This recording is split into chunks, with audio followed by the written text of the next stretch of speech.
Welcome to an in-depth review of Journey, an indie game released in 2012 exclusively for PS3, developed by that game company and published by Sony Computer Entertainment. Now this video will contain spoilers, so I'd advise against watching it if you haven't already played the game.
What can be said about the mighty Journey that hasn't already been said?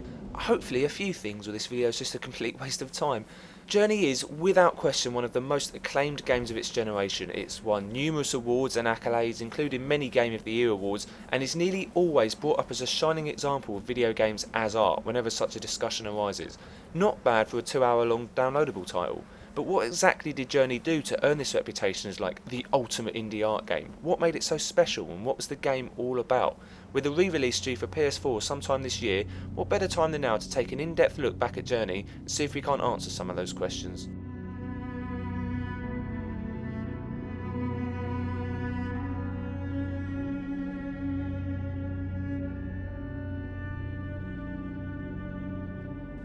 So let's start off talking about the gameplay. To me, gameplay is primarily focused on movement. There's a sort of elegance to the way in which you traverse the landscape. There's a subtle joy in the fluidity of movement, and it's clever how that game company offers freedoms and restrictions to your movement throughout the game. So early on, walking through sand feels suitably weighty and sluggish, and this is intercut with little bursts of freedom where you can jump and float through the air or effortlessly slide down the sand dunes. And in the first proper chapter, after extending your scarf a little bit, you're able to jump between cloths and ribbons and feel almost as if you're flying.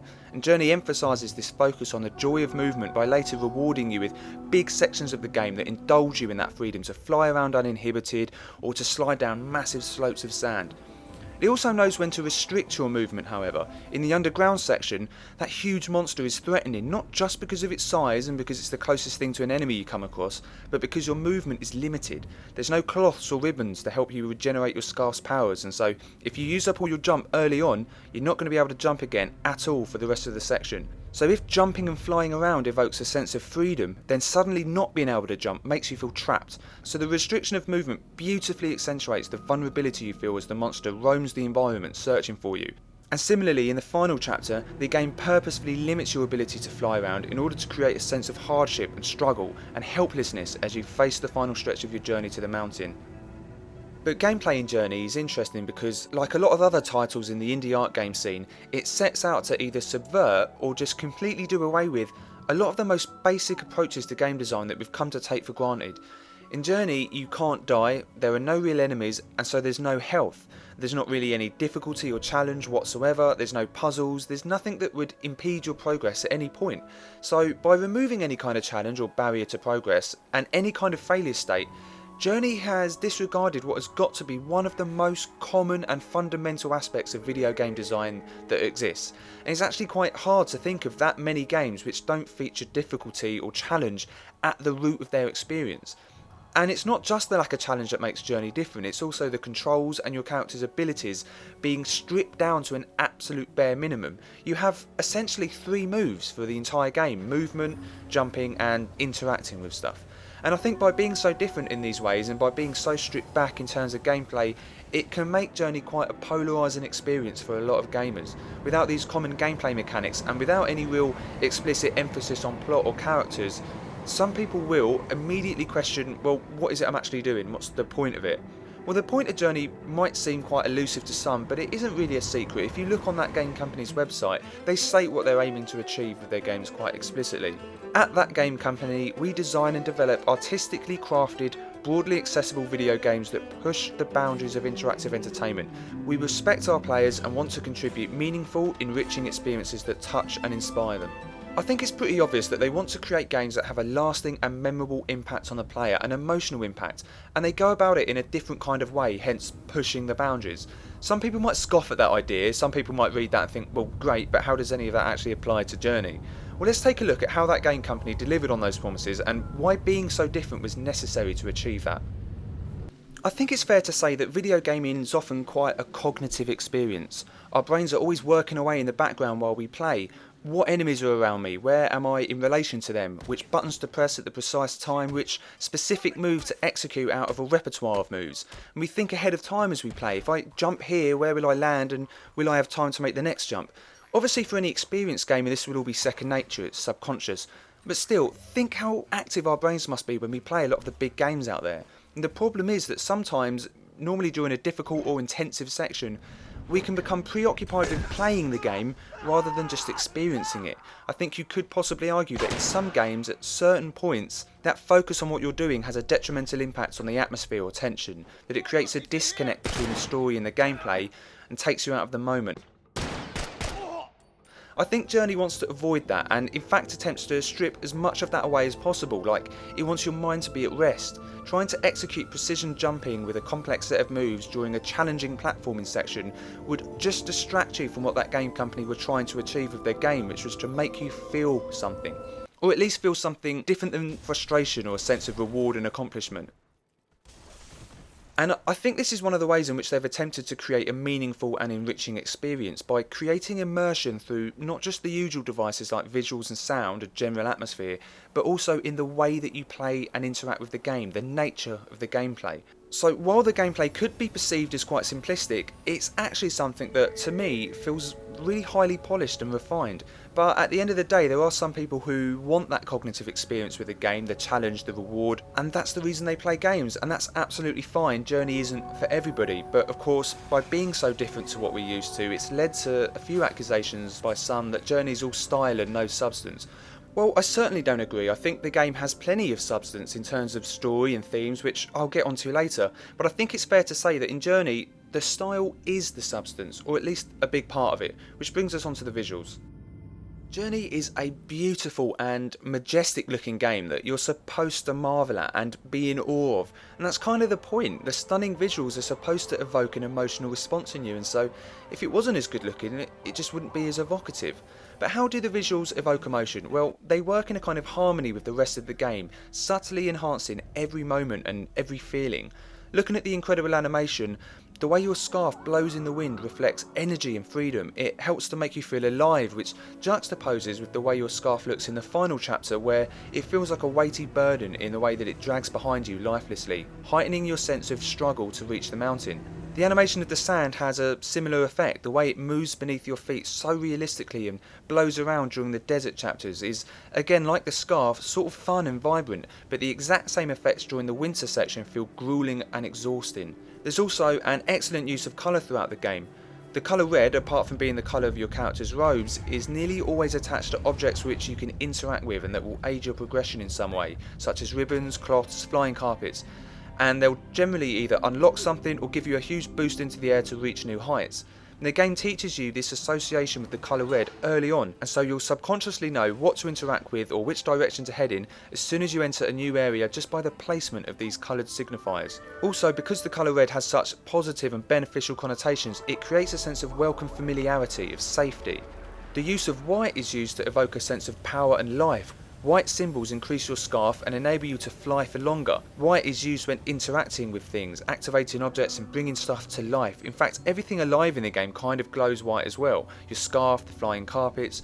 It almost has a mystical quality about it, and so the ancient, wise-looking elders who speak to you between levels embody this feeling of power and wisdom simply through the use of their colour. And all this is subverted when you find yourself underground in the tunnels, as there is a distinct lack of familiar colours. Dark blues and tints of green make the world feel alien and make you feel out of place. In the final chapter, colour is washed away, and seeing the carpets and the cloths all drained of their colour and thus their life is quite saddening and evokes the theme of death. To highlight just how expressive these two colours are in the game, imagine you're brand new to Journey, you don't know much about it, and as you're playing you encounter another player for the very first time. Try and imagine, if you can, how different your perception would be of that person if they were wearing red robes compared to if they were wearing white robes.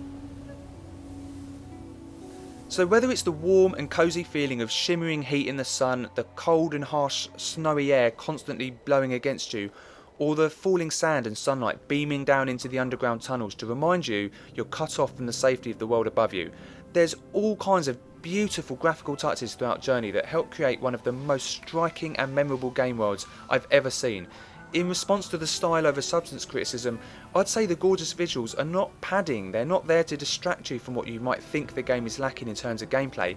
They're there to heighten the emotional impact of your journey, to complement and accentuate every other aspect of the game in a really beautifully understated way.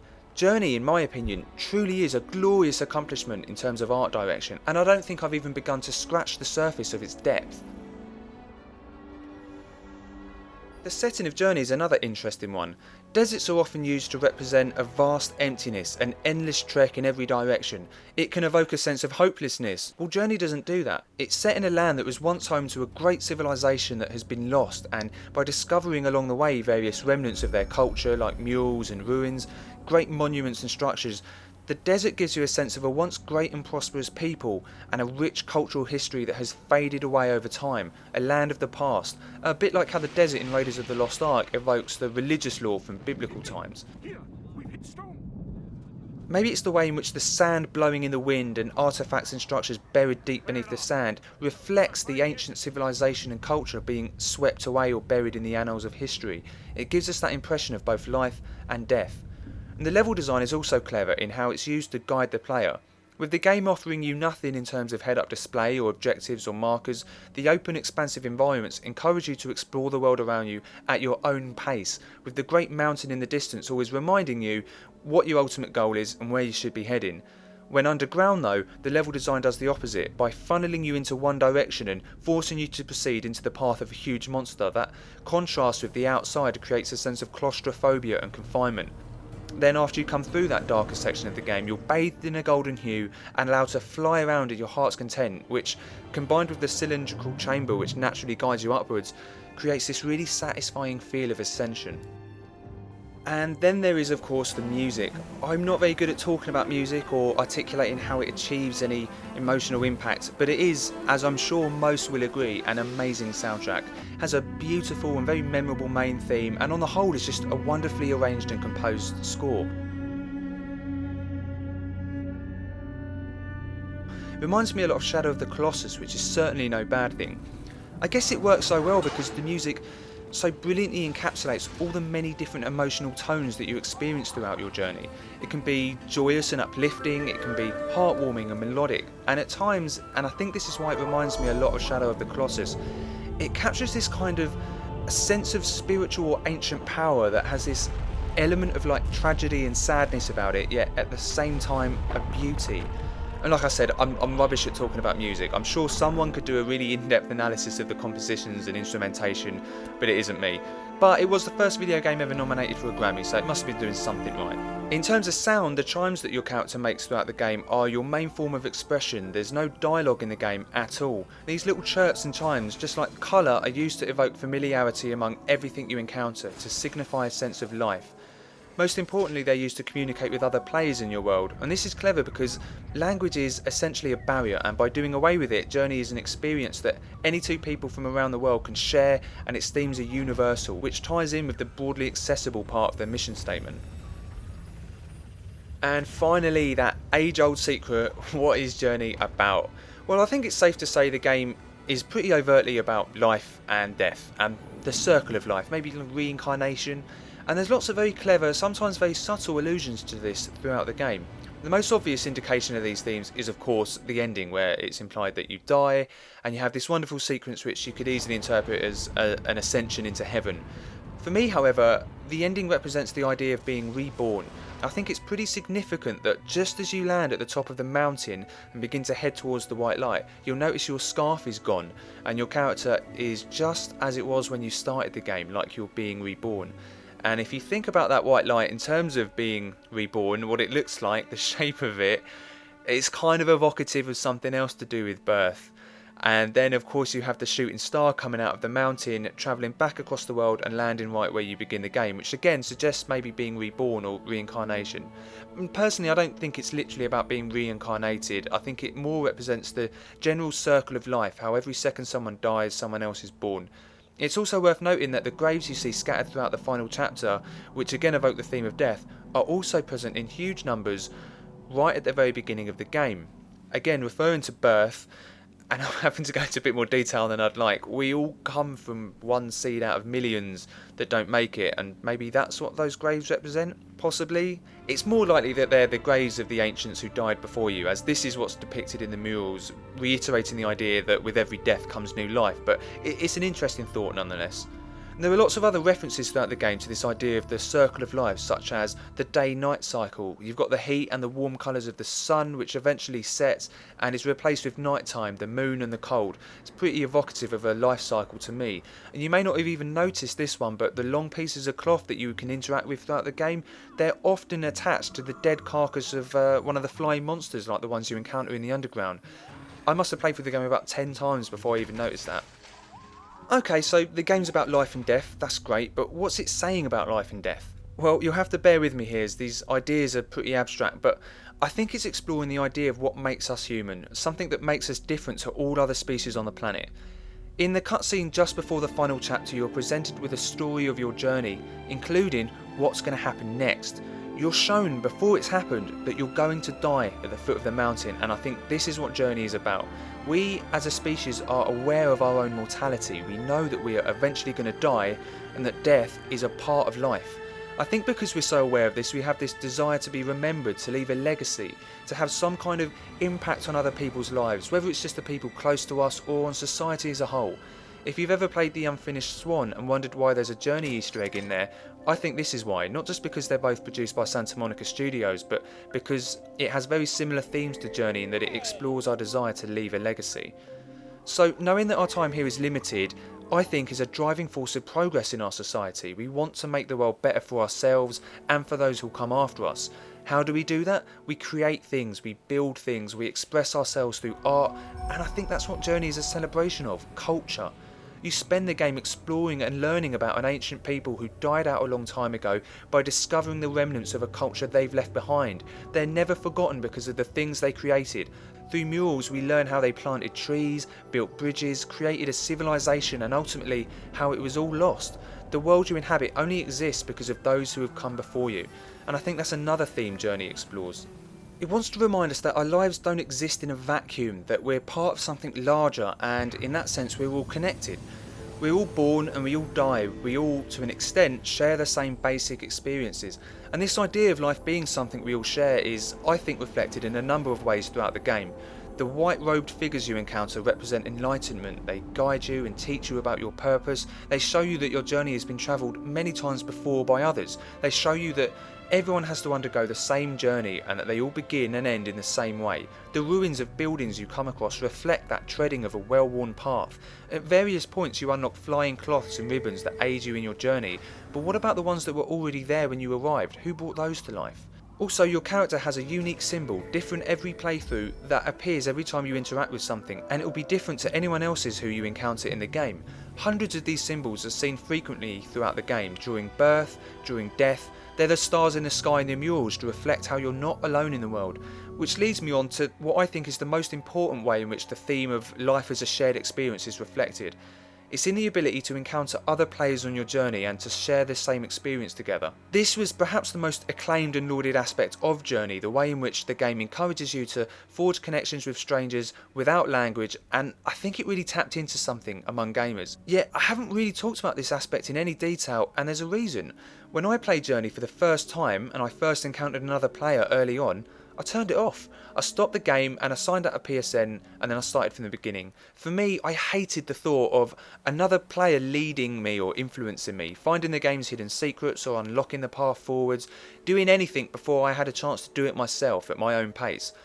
I wanted to experience Journey alone. Now, I've always done that with games. I'll always play a single player alone before dabbling with the co-op. I even played Left 4 Dead with the AI before playing online. So that's not new, but Journey was the first game that made me stop and think about that. Maybe it's because such a big deal was made on release about the multiplayer experience, maybe it's because the game is a microcosm of life, but it made me question and reflect on that part of myself.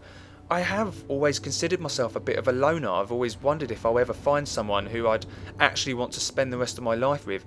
And it was at that moment I fell in love with Journey. It manages to simultaneously explore and reflect both things that are highly personal and also vast and universal in nature.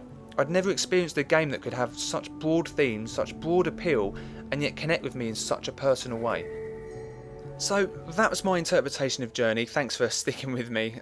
Ultimately, however, I do think the game can be about whatever you want it to be about. When the question, what's Journey all about, is ever asked, the most common response you see is, it's not about the destination, it's about the journey. It's very clever because the game's called Journey, but seriously, as kind of naff as it sounds, it's actually pretty spot on, I think. The game could be about anything you want. That big mountain could represent anything, your dreams and aspirations in life that you're always working towards. That bit at the end could be you achieving those goals. The monster in the tunnel could represent anything from the economic crash to cancer. Losing your scarf could be like losing your job or losing a loved one. But at the end of the day, it's not important what those things mean, if anything. It's how they make you feel. So before I wrap up, I feel I'd be remiss if I didn't at least attempt to demonstrate some objectivity and address any possible criticisms. If I do have one criticism of Journey, and I do only have one to be honest, it's the 6-axis motion control thing you use to control the camera. I think I can guess what that game company were going for. I talked earlier about trying to strip the game down to its most basic form and avoiding players getting distracted or preoccupied with what buttons to press.